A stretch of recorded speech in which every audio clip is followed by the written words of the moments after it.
Para bigyan tayo ng paliwanag hinggil Dahil dyan. dyan. At Oo. para hindi fake news ang napapanood ninyo. At dahil magkakabalikan At kami. dahil magkakabalikan sila, kakausapin po natin ang Assistant Secretary for Labor Relations, Policy and International Affairs Cluster at Regional Operations Department ng Department of Labor and Employment o DOLE, si ASEC. Kilala nyo na pagkasabi kong DOLE, ASEC, alam na agad. Yes. Si ASEC Leonard Constantine. Pangalan pa lang, ha? Pamatay ang ASEC pangalan, Leng no? Serrano. ASEC, magandang umaga po. ASEC Leng. Magandang umaga po, Sir Robert, Madam Partner Doris. Yan. Good to be back. Buti naman at naalala niyo ako. At magandang umaga po sa mga nakikinig at nanonood sa inyong programa. Napaka-importante ninyo sa mga kapanahunan na ito dahil ang daming mga katanungan ng mga empleyado.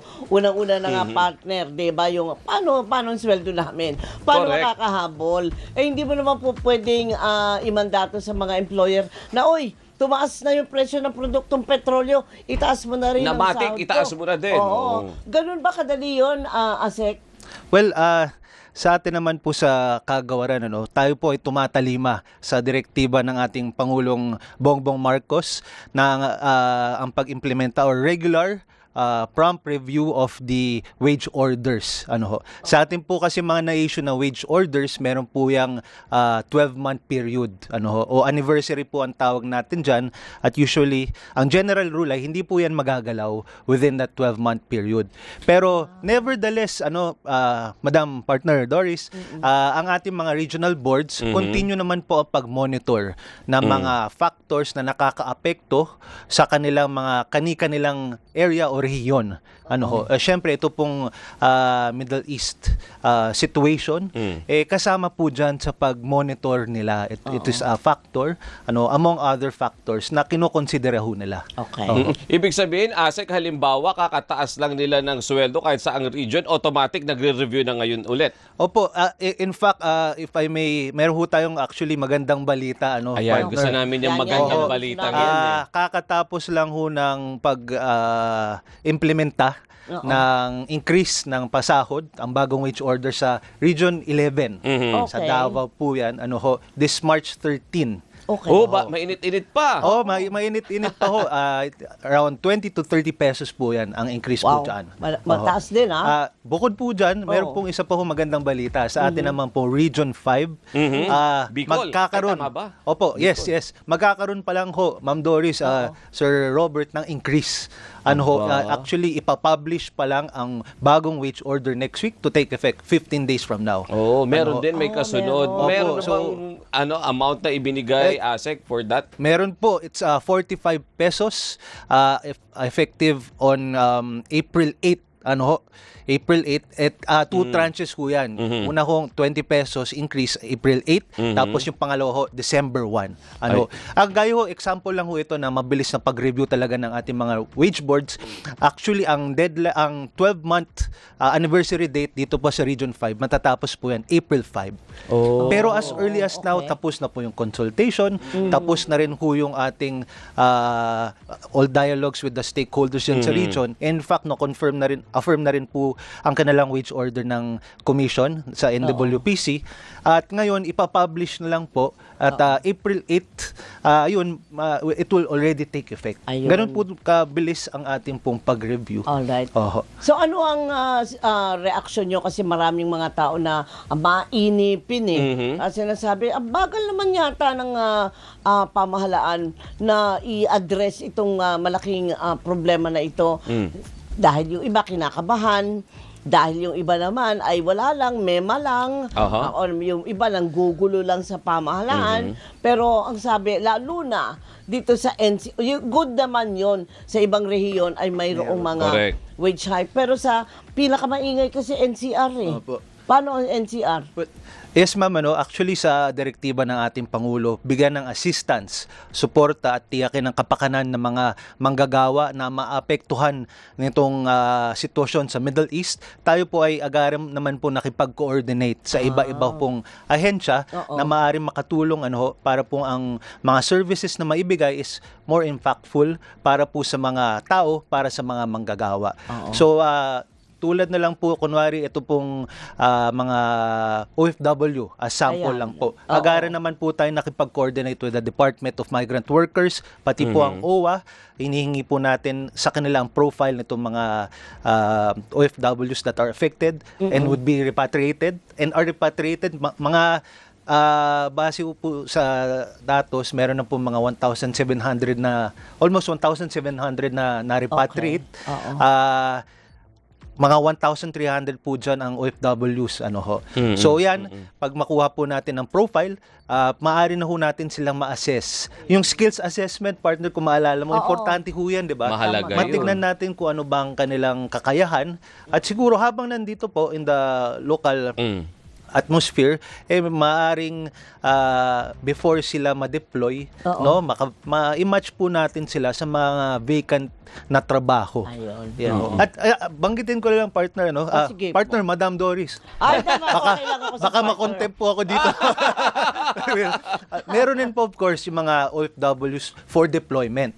Ibig sabihin, hindi po sila made-deploy. Siguro dahil ito nga may mga kaganapan dyan sa Middle East. So, tinitignan rin po natin yan. There's around 855 yung unang numero na nakuha po natin dyan. But yun nga po, we are still in constant close coordination with the relevant offices para po mabigyan natin ng serbisyo at naaangkop na programa ang mga taong naapektuhan. Asek, bukod doon, syempre, lagi natin priority, dagdag sahod, taas Correct. sahod, di ba? Oo. Pero beyond that, meron pa rin namang ibang mga pwede na maitulong, na maibigay doon po sa mga empleyado natin na naapektuhan. Tayo lahat nitong itong nangyayaring krisis na ito. Meron pa bang ibang assistance na inihahanda o ginagawa ang DOLE para po sa kanila? Wala, yun nga po, Sir Robert, tayo po nakikiugnayan sa ibang government agencies na nakita po natin, ito pong simula ng linggo, meron pong unang napabigay na ang DSWD sa mga tricycle drivers. Opo. And tayo po, in coordination, titingnan po natin ang maring tie-ups natin with DOTR, DOE. Meron na po tayo mga existing programs for the minimum wage earners. Yung 20 bigas, meron, with DA. Yan po, indirectly, mga programa na maaring makatulong sa ating mga manggagawa. Oo. It might not be a direct increase in their wages, but indirectly natutulungan po sila para mas tustahan po yung mga pang-araw-araw na bayarin ho nila. Importante yun, Ase. Kayong iba baka sabihin, ay, yan lang yun nabibigay. Hindi, kasi partner, kapag nagpunta ka ngayon, Oo. yung mga 20 bigas na yan ang pinipilahan, napakarami. Oo Tsaka naman. yung mga murang mga gulay, coming doon Mga from kadiwas, the north. kadiwas. Ang haba talaga ng Yes. pila. Oo. Kaya nga, yun kasi ang worry, ano bang worry? Pangamba. Pangamba? Ng karamihan. Paano nga ako makakabili kung hindi naman tumaas ang sahod? Chillax po tayong lahat. Dahil ginagawa naman na ng paraan. Na, yung iba, dati pang ginawa yan eh. Opo, kasi Oo, existing na ho yung mga programa. Existing Oho. na at effective na. Opo, yes. Kaya yung sa atin, maghintay-hintay lang po tayo dahil darating din dyan. In the meantime, non-wage po ang ibinibigay na tool. Tama nga ba, Paasek, ang Opo. tawag? Non-wage. Tamang-tama, Non-wage benefits, Madam Partner. ganun, assistance. Non-wage. Kita mo naman, hanggang ngayon, naaalala ko pa Oo rin nga. ang action dole sa DZMM. Of course. Diba? Tamang-tama, partner, Oo. Madam. Yes.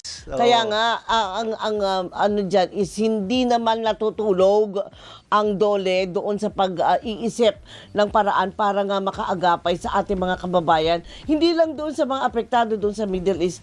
Kung di tayo naandito kasi tayo mga kapamilya eh. Diba? Lahat tayo gumagastos.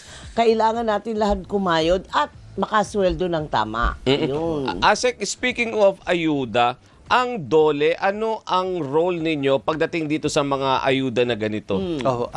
Sa atin to, meron po tayong mga programa. Ang DOLE Integrated Livelihood Emergency Employment Program, yung mga, ito, nababanggit po natin noon, kung maalala ninyo yung TUPAD program. Yung tupad, kanila yun. That is an emergency employment program sa mga tao na displaced, o vulnerable or marginalized na mga kababayan natin, qualified. pwede po yan, mga 10 to 90 days. That is cash for work na program po natin. Meron din po yung Dole Integrated Livelihood Program naman ho, na maari yung mga qualified beneficiaries, mabibigyan po sila ng kabuhayan.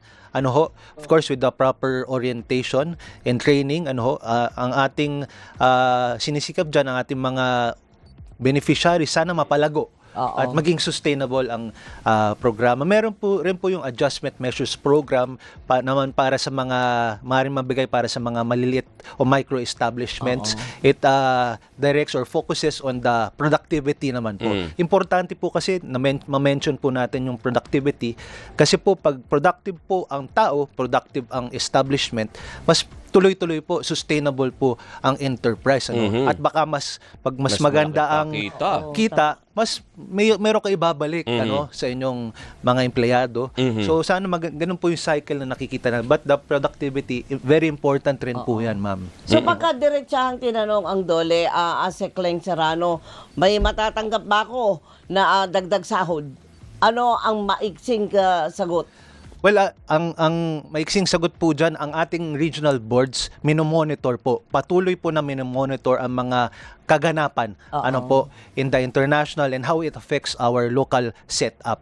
Ang regional boards po ang meron pong otoridad na mag-issue ng panibagong wage order.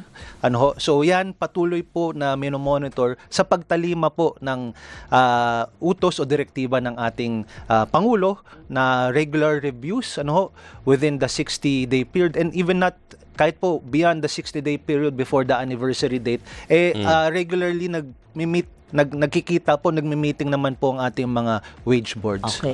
Yung ninyo, yung mga job fairs, partner, nung ko lang nalaman nung nagkaroon kami ng programa, meron yung tawag HOTS. Hired on the spot. Di ba? Tuloy pa rin. Doris, ikaw ay hot. I am so hot. Hired on the spot. Hired on the spot. Madam Partner, hindi mo makalimutan. Tuloy po ang ating pag-conduct ng monthly job fairs. Meron po tayong monthly job fairs. Monthly yun, ha? And meron rin po tayong nationwide simultaneous job fairs during events such as the Labor Day. Medyo nalalapit na rin po yan. Oo nga. Right around May 1 po. Buwan na lang. Independence Day. So ganyan. Patuloy in short, patuloy po, pinapalakas po natin ang ating employment facilitation services through the conduct of job fairs. Meron pa rin po, kung maalala po nila, yung ating Public Employment Service Offices. Peso. Tama po. Nandyan po sa ating mga LGU. Yes, city, municipality, and province. Ito pong mga peso po natin, we are in close coordination at we are actually have directed them to ma-facilitate yung employment ng ating mga kababayan within their areas. Kasi nasa kanila po yung mga vacancies. Para ma-match po natin sa mga naaangkop, kasanayan ng mga manggagawa.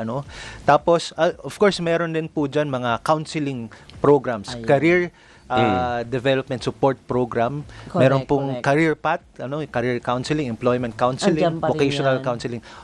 It will, of course, help the workers sa mga naghahanap ng trabaho. Ito pong, kunwari po, ang ating mga OFWs affected na nagbalik o yung mga hindi pa nakakaalis dahil nga sa mga kaganapan sa Middle East, matignan, pwede po sila dyan magpunta sa counseling po ng Pesos, matignan po kung ano ang pwedeng gawin at pwede po silang maituro sa mga reskilling, upskilling programs of TESDA naman. Para ang kagandahan po dyan, dadami po ang kanilang kasanayan at mas lalawak po ang oportunidad na makakuha ng trabaho. May TESDA pa pala. Opo, yes. Okay. May kasama nila yun. Partner, habol ko lang to bago tayo magbabay kay Asik.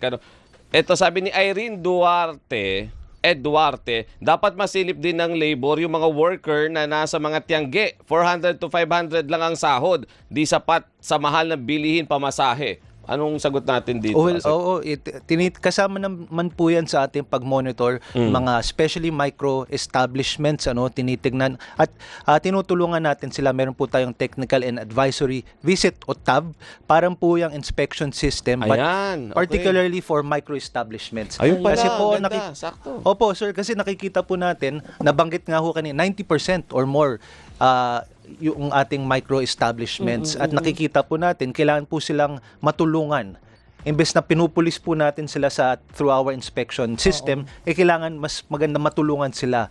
Malaman po nila kung ano ba dapat gawin, ano ang tamang pasahod, and so on and so forth. Kaya yan po ang tulong, assistance na binibigay naman po natin sa mga micro-establishments. Pero walang blanket na direktiba ba o order na, oy, kayo maliliit, mga medium, malalaki, magbigay kayo ng ganitong klaseng increase? Ano po, syempre kasama naman po yan sa wage orders sa kanilang regional, yes, sa areas. Through the issuance ng wage boards, Ayun. kasama rin naman ho yan. Paano? Magiging kontrabida muna ako ngayon. Bakit? Puputulin ko muna ulit yung reunion ninyo. Pero promise But then, naman ano natin. ka eh? Third wheel ka eh. Oo nga. Oo nga pala, tama. Pero promise naman po namin sa inyo, hindi magtatapos dito syempre ang reunion na yan. Lalo Abang na lang kayo. ngayon ang daming katanungan ng ating mga kababayan. Yung iba natatakot, paano kung ayaw nilang umuwi, yung mga apektado dun sa Middle East. Bakala nila walang preparation dito sa labor. At anong gagawin nila dito? Anong trabaho? Marami po. Basta punta lang kayo doon sa Dole website nga ba ang tawag doon? Oo. Siyempre. Para malaman ninyo. Lalo na yung yung job fair.